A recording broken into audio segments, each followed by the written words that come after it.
नमस्कार दोस्तों, आज राम जन्मभूमि मंदिर बन रहा है अयोध्या में। और लेकिन इस भव्य मंदिर के पीछे किन किन लोगों ने अपना योगदान दिया और कैसे ये मंदिर आज पूरा बनने जा रहा है, इसके पीछे बहुत बड़ा इतिहास है। 400 वर्ष की इसमें पूरी हमारी लड़ाई है। लेकिन आज़ादी के बाद 1950 से ये मामला चलता आ रहा है और अदालतों में 70 साल तक होने के बाद ये जीत हासिल हुई सुप्रीम कोर्ट से 2019 में। तो आज हमारे साथ हैं रंजना अग्निहोत्री जी, जिन्होंने इलाहाबाद हाई कोर्ट के सामने अपना पक्ष रखा था और बहुत महत्वपूर्ण अपनी भूमिका निभाई थी।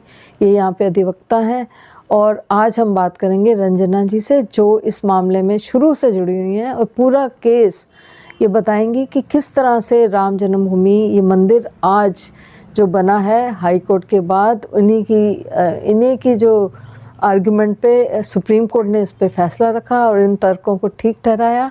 अब हम बात करते हैं रंजना अग्निहोत्री जी से। नमस्कार। राम जन्मभूमि केस का इतिहास तो संघर्षों की गाथा 550 वर्ष पुरानी है। अदालती लड़ाई भले ही 70 वर्ष की हो, लेकिन राम जन्मभूमि पर जो आक्रमण होते रहे विदेशी आक्रांताओं के, हिंदू समाज ने, सनातन धर्मावलंबियों ने अपने संघर्ष की गाथा को लगातार जारी रखा। उन्होंने कभी हार नहीं मानी। अब यूँ अदालत की बात पे आ जाएं तो पहला मुकदमा महंत रघुवर दास ने 1885 में दायर किया था। उसके बाद सरदार निहंग सिंह आए, उसी जगह पर निशान गाड़ के बैठ गए। वहाँ पर उनकी FIR हुई। अगर डेट वाइज पूरी बात बताएंगे तो वो लगता है कि बहुत लंबी कहानी हो जाएगी।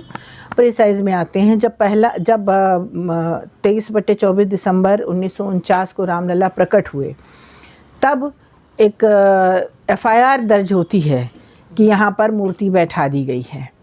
उस FIR से कहानी शुरू होती है। वहाँ पर उसके बाद बाबू प्रिय दत्तराम को रिसीवर बैठाया गया कोर्ट के आदेश से। पहला मुकदमा गोपाल सिंह विशारद ने दर्शन पूजा के लिए दायर किया। एक मिनट में यहाँ आपको इंटरप्ट करूँगी। इस समय जब ये इंसिडेंट 22-23 दिसंबर 1949 का है, तो उस समय सरकार ने वो ज़मीन अपने कब्जे में ले ली थी और स्थान हाँ, वो बोला ना, रिसीवर बैठा दिया गया था। वही आम आदमी को रिसीवर क्या है, तो वो अपने कब्जे में लेके एक रिसीवर अपॉइंट किया कि भाई वो उसकी देखरेख करेगा। और फिर उस पूजा की परमिशन दी गई। दर्शन का जो मुकदमा गोपाल सिंह विशारद ने दायर। और उसी बीच एक जो बड़ा इम्पोर्टेंट पॉइंट है, जो 22/23 दिसंबर को मूर्ति वहाँ प्रकट हुई, हम कहते प्रकट हुई, वो कहते उस समय पंडित नेहरू ने तत्कालीन कलेक्टर जो थे के नायर, उनको लिखा कि मूर्तियां क्यों नहीं हटाई जा रही। वो कितना क्रूशियल समय रहा होगा। 22/23 दिसंबर से लेके 15 जनवरी 1950 तक कितना लंबा समय रहा होगा। प्रधानमंत्री की बात को कलेक्टर द्वारा न स्वीकार करना, उन्होंने पत्र का जवाब दिया और कहा कि मूर्तियों को हटाया जा पाना संभव नहीं, क्योंकि दंगा होने की संभावना है। इतनी भीड़ उमड़ के आ गई थी। इतनी भीड़ उमड़ के आ गई थी। तो ये जो रोल है ना, अगर के नायर ने उस समय पंडित नेहरू की बात को मान लिया होता, तो आज जो हम रामलला का दर्शन कर रहे हैं वो हम नहीं कर पाते। तो आज फिर उसके बाद 1950 में गोपाल सिंह विशारद ने केस दायर। हाँ, 1950 में तो उसमें दर्शन की अनुमति 15 जनवरी को दर्शन की अनुमति का जो है उन्होंने दावा फाइल किया गोपाल सिंह विशारद वाला। मूर्तियां नहीं हटाई। वो दावा, उसमें जो ऑर्डर था वो 17 जनवरी को मॉडिफाई हुआ। उसके बाद कोर्ट ने मार्च 1950 में एडवोकेट कमिश्नर वहाँ अपॉइंट किया। तो 17 जनवरी मॉडिफाई क्या हुआ था? मॉडिफिकेशन हुआ था कि स्टेटस को रहेगा, मूर्तियां नहीं हटेंगी। पहले तो दर्शन पूजा का था, स्टेटस को मूर्तियां नहीं हटेंगी। हाँ, उसके बाद कमीशन अपॉइंट हुआ। एडवोकेट कमिश्नर अपॉइंट किए गए, जिसमें कि शिवशंकर लाल एक थे, उनको एज ए कमिश्नर अपॉइंट किया गया। और फोटोग्राफर के लिए एक बशीर अहमद थे, उनको अपॉइंट किया गया। तो एडवोकेट कमिश्नर ने नक्शा बनाया। बशीर अहमद ने वहाँ पर जो फोटोग्राफी हुई सन 50 में, ब्लैक एंड वाइट फोटो जो हमारे यहाँ एविडेंस में काम आई, तो वो फोटो बशीर अहमद में लगाई। और उस फोटो में एक बड़ी मार्वलस जो बात है, 12 भगवान की एक मूर्ति, और उस पर मैंने आर्गुमेंट किया, जैसे सुधीर अग्रवाल ने लिखा है कि 12 भगवान की वो अध्यात्म रामायण से प्रकरण लेके आए थे और उसको उन्होंने बड़ा कंसिडर किया। तो 12 भगवान की जहाँ मूर्ति होगी तो वहाँ पर मस्जिद होने का कोई प्रश्न नहीं उठता। और 12 भगवान की कहानी ये है, अध्यात्म रामायण में जो वर्णन मिलता है वो मिलता है कि लंका विजय के उपरांत विभीषण जी ने भगवान राम को वो मूर्ति 12 भगवान की जो सभी मनोकामनाओं को पूर्ण करती थी, वो मूर्ति भगवान को उन्होंने उपहार स्वरूप दी थी, क्योंकि सोने की लंका उन्होंने दी थी विभीषण जी ने भगवान राम को, उन्होंने उसको ससम्मान विभीषण जी को दे दिया था। ये मूर्ति कुबेर जी के यहाँ से रावण लेके आए थे। 12 भगवान की वो जो जजमेंट है 2010 का, उसमें उसका वर्णन उस समय वो फोटो थी। हाँ, वो मूर्ति वहाँ थी 12 भगवान की। हाँ लगी हुई है। हाँ, वो फोटो जो black and white Bashir Ahmed की फोटो है ना, बशीर अहमद की एल्बम, उसमें लगी हुई है। अच्छा, वो आपके पास है? बशीर अहमद की हमारे पास तो इस समय नहीं है, क्योंकि जब दिल्ली में मुकदमा चला तो लेके गए और वो इत्तेफाक से वो ही एल्बम वो किसके यहाँ रह गई ये मुझे याद नहीं है। बताइए 1950 के बाद क्या हुआ? हाँ, ये एक तो ये बात हुई। उसके बाद फिर इनका निर्मोही अखाड़े का सूट फाइल हुआ, फिर सुन्नी सेंट्रल वक्फ बोर्ड का फाइल हुआ। कुल मिला के सन 89 में सारे मुकदमे रिप्रेजेंटेटिव कैपेसिटी के सूट बनने के बाद हाई कोर्ट में आ गए, इलाहाबाद हाई कोर्ट में। 3 सूट पहले डले, पहले एक दर्शन, फिर उसी साल दिसंबर में एक और सूट डाला। हाँ, परमांश जी ने सब्सिक्वेंटली वो विड्रॉ हो गया था। और तीसरा निर्मोही अखाड़े का, तीनों हिंदुओं के थे। हाँ, और एक चौथा जो सुन्नी सेंट्रल वक्फ, 11 साल बाद। हाँ, 11 साल बाद 61 में टाइम बार्ड होगा, तभी जो हाई कोर्ट का ऑर्डर हुआ उसमें लिमिटेशन, ओल्ड लिमिटेशन एक्ट के हिसाब से चला और उनका सूट टाइम बार्ड करके जस्टिस डीवी शर्मा ने उसको खारिज कर दिया था। तो कहने का मतलब है 3 सूट तो पहले हिंदू नहीं डाले थे, पहले मुस्लिम पक्ष का कोई विरोध नहीं था। 3 सूट, क्योंकि उस समय तत्कालीन सरकार ही मुस्लिम पक्ष का रोल अदा कर रही थी। हाँ। क्योंकि के नायर जी को प्रधानमंत्री द्वारा पत्र लिख कर के डायरेक्शन देना, मूर्तियां क्यों नहीं हटाई जा रही, मूर्तियां हटाइए, तो मुस्लिम पक्ष का काम तो नेहरू की गवर्नमेंट ही कर रही थी। हाँ, तो उसके बाद भड़काया गया, फिर उन्होंने वो केस दायर किया कि आपका यही है ना, कहने का मतलब 11 साल बाद मुस्लिम पक्ष ने हाँ, हाँ, है ना। 11 साल तक तो कोई रोल ही नहीं था। हाँ, कोई रोल नहीं था, जबकि लेकिन सरकार से तो लड़ना ही था, कांग्रेस सरकार से तो लड़ना ही था, क्योंकि कांग्रेस सरकार ने तो हलफनामा दिया भगवान श्री राम काल्पनिक हैं, है ना। तो उनसे तो लड़ा नहीं था। उन्होंने दिया, उन्होंने राम सेतु वाले कोर्ट केस में उन्होंने सुप्रीम कोर्ट में हलफनामा दिया। हिंदू जनता, हिंदू जनमानस का कभी जो जिसको कहते हैं मॉरल कभी डाउन नहीं हुआ, क्योंकि हमारे जीवन में जन्म के पहले दिन से और जीवन की अंतिम यात्रा तक जो एक नाम लिया जाता है वो भगवान श्री राम का नाम है। अच्छा, फिर 50 के बाद फिर सन 61 में सुन्नी सेंट्रल वक्फ बोर्ड का, हाँ, हाई कोर्ट में कब आया? फिर ये हाई कोर्ट में 89 में वो ट्रांसफर एप्लीकेशन डाली गई। तो 89 में हाई कोर्ट में अपील में आता है, लोअर कोर्ट में अपील में नहीं आया, वो हाई कोर्ट में एज ए ट्रायल हुआ था। तो सूट किसी ओरिजिनल सूट उसका नाम ही था, ट्रायल कोर्ट में हुआ नहीं तो हाई कोर्ट में ट्रायल ही हुआ। अदर ओरिजिनल सूट, पहला नंबर का गोपाल सिंह विशारद का, दूसरा परमहंस जी का जो बाद में विड्रॉ हो गया था, तीसरा जो सूट नंबर 3 ऑफ 1989 निर्मोही अखाड़े का था, 4 of 1989 Sunni central Waqf board का था, और जो 5 है सूट नंबर 5 रामलला का, वो भी 89 में, वो हाँ 5 ऑफ 1989 कितने साल बाद, 39 ईयर्स के बाद वो 89 में आया। और जो रामलला है हिंदू लॉ में डेटी को परपिचुअल माइनर माना गया है। Deity can sue and can be sued, और लिमिटेशन नहीं लगती क्योंकि ये माइनर है। कोई भी व्यक्ति अगर डेटी के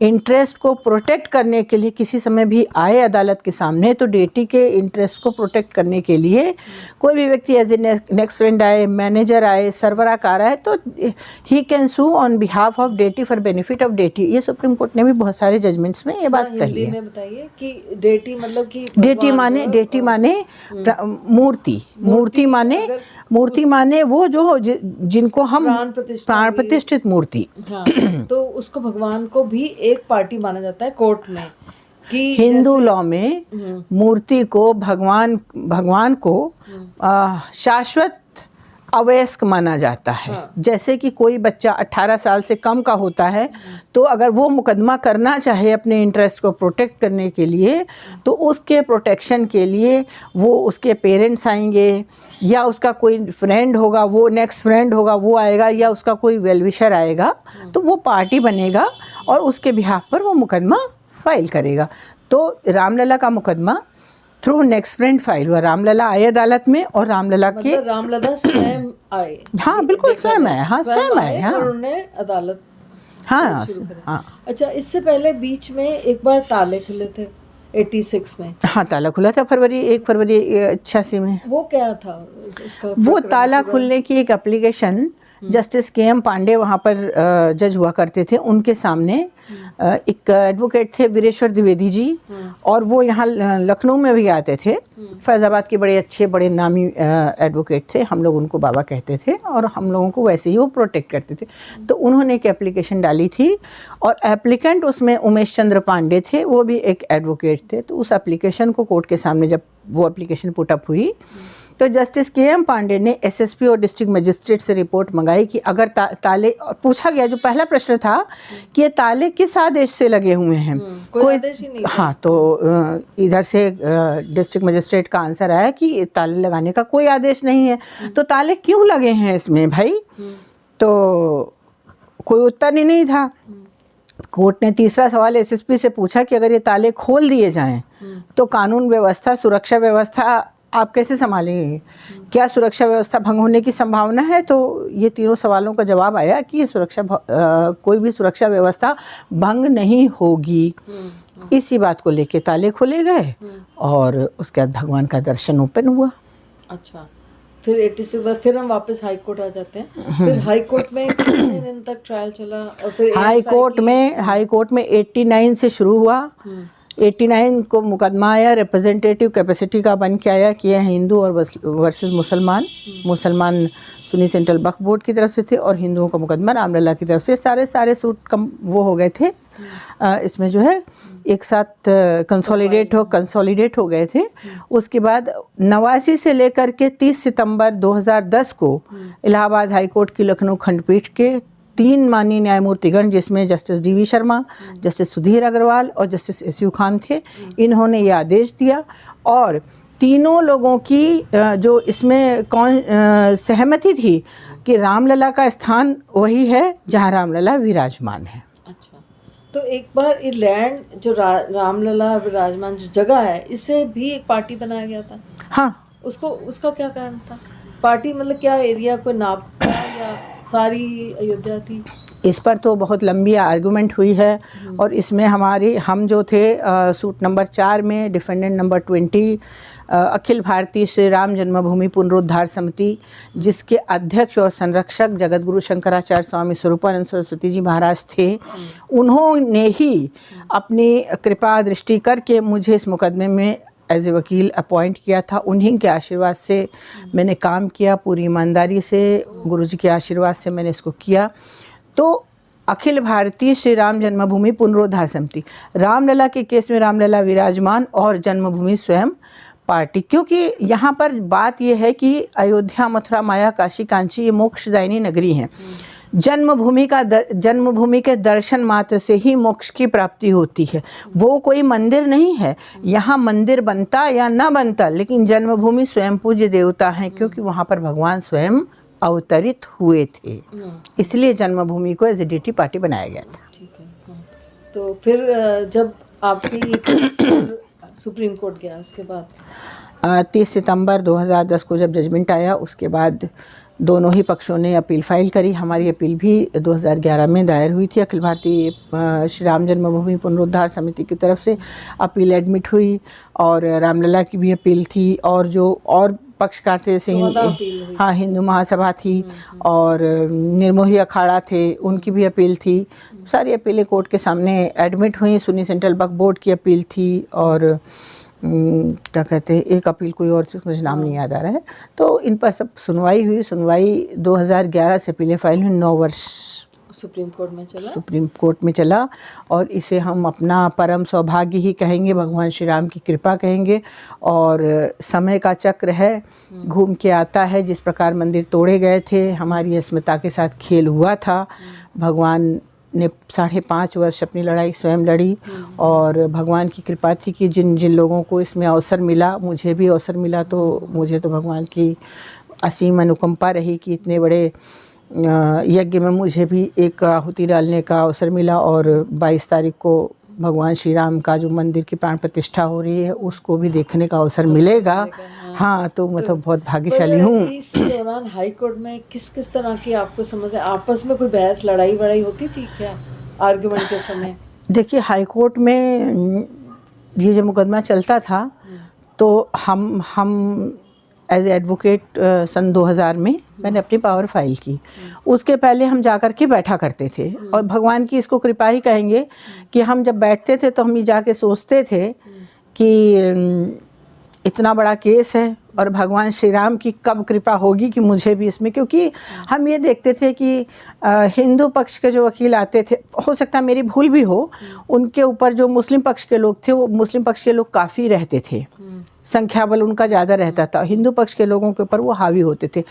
उसका कारण ये भी हो सकता है कि जो सरकारें थी वो विपरीत थीं, कभी मुलायम सिंह की सरकार है, कभी कांग्रेस की सरकार है, कभी गोली चलाने वालों की सरकार है, तो मनोबल थोड़ा उस पक्ष का ज़्यादा रहता था। लेकिन हम लोग तो ठहरे सनातनी, अपने लक्ष्य से कभी भटके नहीं, तो ये सोचते थे कभी भगवान की कृपा होगी, और एक करते करते भगवान की कृपा एक दिन मेरे ऊपर हो गई।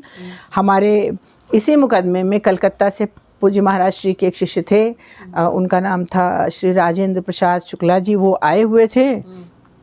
मैंने उनसे पूछा कि अंकल आपको कभी देखा नहीं है, उस वक्त उनकी अवस्था 80 वर्ष थी। मैंने पूछा अंकल आपको कभी देखा नहीं है, तो उन्होंने कहा कलकत्ता से आए हैं। थोड़ी देर के बाद फिर परिचय हुआ, किस केस के लिए आए हैं, तो उन्होंने कहा क्या तुम मुझे असिस्ट करोगी? तो मैंने सोचा कि भगवान ने तो मेरे ऊपर पूरे स्वयं ही कृपा करी। हमने कहा हाँ अंकल। फिर उन्होंने जो बताया, जो दिशा निर्देश दिया, उस हिसाब से मैंने काम किया। उसके 4-5 महीने के बाद शुक्ला अंकल का देहांत हो गया। पूरी जिम्मेदारी मेरे कंधों पे आ गई। मैंने गुरुजी को फ़ोन मिलाया, मैंने कहा गुरुजी मैं अकेले क्या करूं? गुरुजी ने कहा चलो तुम मेहनत करो, पढ़ो, और क्या करोगी। उसके बाद से वही शुरू हुआ। जब एविडेंस होती थी, मुस्लिम पक्ष के गवाह आते थे, और हालांकि जस्टिस अग्रवाल ने जो जजमेंट आया है उसमें उन्होंने उनके गवाहों को पूरी तरीके से डिमोलिश करा है, क्योंकि कुछ जब एएसआई की खुदाई हुई, हाँ एएसआई की खुदाई हुई, तो कुछ बोन्स वहाँ मिली थी। हाँ, लेफ्ट हिस्टोरियंस का तो जानते ही हैं कि लेफ्टिस्ट ने भारत के इतिहास को बिगाड़ के रख दिया, संस्कृति को तार तार किया उन्होंने। तो जब एएसआई की खुदाई होती थी तो वहाँ पर कुछ बोन्स मिली, तो मुसलमानों की तरफ से एक एप्लीकेशन आई कि ये कट मार्क्स की बोन्स हैं, और ये मुस्लिम आबादी थी इसलिए कट मार्क्स की बोन है। उस पर वो बड़े बड़े जो है पैलेंटियोबायोलॉजी के बड़े बड़े एक्सपर्ट लेके आए कि जो बोन्स के फॉसिल्स हैं उन पर बताएं ये कट मार्क्स की बोन है। मुझे भी एविडेंस करानी थी, और तो उस समय मेरी उम्र भी कम थी, थोड़ा सा बचपना से उलझा। एक मेरे यहाँ बहुत बड़ी हड्डी रखी हुई थी, ऊँट की हड्डी। हमने कहा इसको हम डिमॉन्स्ट्रेट करा देते हैं, तो अपने क्लास का निकालो, लेके चलो। जब उसको लेके गए वहाँ पर, तो उनके एक धनेश्वर मंडल और एक का नाम हम भूल रहे हैं, शायद सीताराम थे क्या थे, धनेश्वर मंडल अपने आप को क्लेम कर रहे थे कि बोन्स की स्टडी के वो एक्सपर्ट हैं, लेकिन वो साइंस के भी स्टूडेंट नहीं निकले बाद में। अच्छा, क्योंकि मैं तो साइंस की स्टूडेंट रही, तो मुझे बोन्स की स्टडी के बारे में काफ़ी चीज़ें पता थी। तो मैंने जब डिमॉन्स्ट्रेशन शुरू किया तो वो पूरी तरीके से उसमें फेल हो गए। हमने उनसे पूछा बताइए कि रेडियस, अल्ना, फीमर, ट्यूबुलर क्या है? अब यहाँ पर आपको कट मार्क्स दिख रहे हैं, ब्रोकन मार्क्स हैं, छोटे छोटे निशान है किस चीज़ के? तो अंततोगत उन्होंने कहा ये हड्डी नहीं है तो लकड़ी है। अच्छा। कोर्ट के सामने रखी गई, कोर्ट ने कहा इसको कोर्ट प्रॉपर्टी बना दिया जाए। हमने कहा कोर्ट प्रॉपर्टी नहीं बनाएंगे, क्योंकि हो सकता है आगे भी मुझे ज़रूरत पड़े डिमॉन्स्ट्रेशन की, 3-4 जगह गवाह। तो इसको भी कोर्ट ने लिखवाया है बहुत सारी बातें कि वो हड्डी प्रोड्यूस करी, वो लिखा गया, वो उनकी एविडेंस में आया है। मेरे कहने का मतलब ये है कि जो उनके गवाह आए थे, जो those persons who were claiming themselves as expert of bones, उनको कोर्ट ने डिमोलिश कर दिया कि आपको तो ABCD भी नहीं पता है। बहुत से सारे हाँ, कई जगह उनको डिमोलिश किया गया। डिग्रियाँ तक गलत थी। और उनके तरफ से जितने लेफ्टिस्ट आए, बड़े दुर्भाग्य का विषय है कि बहुत सारे जो अपने आप को हिंदू नाम से संबोधित करते थे, चाहे वो सुप्रिया वर्मा रही हों, चाहे वो जिया मेनन रही हों, चाहे सीताराम रहे हों, चाहे कोई रहे हों, नाम तो ऐसे ऐसे थे, लेकिन काम उन्होंने शैतानों से बदतर किया। एक बार एक गवाह था उनका, उसका भी नाम हम भूल रहे हैं, रंजीत लाल वर्मा, जिसमें जिरह करा रहे थे। तो जो शिवलिंग निकला, शिवलिंग का अर्घ्य का जो जल गिरता है वो उत्तर दिशा की तरफ गिरता है। उन्होंने वही प्रश्न किया, तो उस व्यक्ति ने अश्लीलता भरे उत्तर देना शुरू किया। बीच में मुझको खड़े होकर ऑब्जेक्ट करना पड़ा, कोर्ट के सामने मुझे ऑब्जेक्शन रेज करना पड़ा। वो ऑब्जेक्शन पे कोर्ट ने लिखाया हुआ है। हाँ, ये बात ज़रूर है कि उधर से जो जिलानी साहब वकील थे, उनसे हम लोगों के रिलेशंस बहुत अच्छे थे। मुकदमा अपनी जगह, बाहर निकल के रिलेशंस अच्छे थे, एज ए ह्यूमन रिलेशंस अच्छे थे। इधर के लोग भी थे, उधर के लोग थे। वो भी एक, उस मुकदमे को भी हमने सेलिब्रेट किया एज ए उत्सव। हाँ। और एक बार जिलानी साहब वगैरह ने ये कहा कि हम इस बात पे डिस्प्यूट नहीं करते कि रामलला वहाँ अयोध्या में। जिनाली ने अपना स्टेटमेंट लिखाया है। हाँ, सीपीसी के तहत उन्होंने लिखा दिया है। वो सब राजी थे एक तरह से देखा जाए तो। अगर लेफ्ट वाले पे नहीं प्रेशर डालते तो शायद वो नहीं, मुझे ये नहीं लगता है। उन्होंने स्टेटमेंट ज़रूर दिया था कि रामलला के अस्तित्व को हम नहीं नकारते हैं और रामलला अयोध्या में पैदा हुए थे, लेकिन बाद में वो जिरह में कहते हैं और इशू भी बनाया था कि ये जो जगह है, जो हम कहते थे 3 शिखर वाला जो स्थान है, उसके बीच वाले शिखर में एक स्थंडिल था। वहाँ माता कौशल्या प्रार्थना कर रही थी। वहाँ भगवान विष्णु अवतरित हुए और उन्होंने भय प्रकट कृपाला बाद में भगवान बालक का रूप लिया है, जब माता कौशल्या ने अनुनय विनय की है। और इस पे मैंने हम लोगों ने जो है अपनी ऐतिहासिक पुस्तकें भी लगाई थी और ऋग्वेद का भी वो पोर्शन लगाया हुआ था। जिलानी साहब का ये कहना था कि अयोध्या में भगवान पैदा हुए हैं, आप ढूंढो तो जगह, आप जगह ढूंढो कहाँ पैदा हुए, यहाँ नहीं पैदा हुए हैं। अच्छा, हाँ। उसी जगह का विवाद था। हाँ। और विवाद तो जन्मभूमि का था। मंदिर तो आप कहीं भी बना सकते हो। मुसलमानों के लिए मक्का मदीना जितना पवित्र है, ईसाइयों के लिए वेटिकन सिटी जितना पवित्र है, उतना ही हमारे लिए अयोध्या, मथुरा, काशी उतना ही स्थान पवित्र है, क्योंकि हमारे स्वयं पूज्य देवता हैं, मोक्षदायिनी नगरी है हमारे लिए। आपसे मिलके बहुत अच्छा लगा और आपसे ऐसी ऐसी बातें सुनने को मिली जो अनसुनी बातें हैं, और हम आपसे बहुत नई नई बातें सुनना चाहेंगे, क्योंकि ये जो स्ट्रगल 70 वर्ष का है वो हम अपने दर्शकों को बताना चाहते हैं। मंदिर तो भव्य बन रहा है, पर इसके पीछे की, जैसे हमारी आज़ादी की लड़ाई थी, ऐसे हमारी मंदिर की लड़ाई है। तो हमें सबको एक तरह की हिस्ट्री ये है आपने क्रिएट की है, और हम आपसे फिर से मिलेंगे। और भी सुनने के लिए दर्शकों को हम कहेंगे कि आप हमारे चैनल पे नई नई बातें, अनसुनी बातें सब वकीलों के मुँह से सुनेंगे। आप हमारे चैनल को सब्सक्राइब करें, लाइक करें, और आप ज़रूर देखिए, आगे हमारे बहुत सी नई नई बातें आपको बताएंगे। और इस मंदिर के, जो भव्य मंदिर बन रहा है, इसके पीछे की स्ट्रगल आपको हम बताते रहेंगे समय समय पर। धन्यवाद।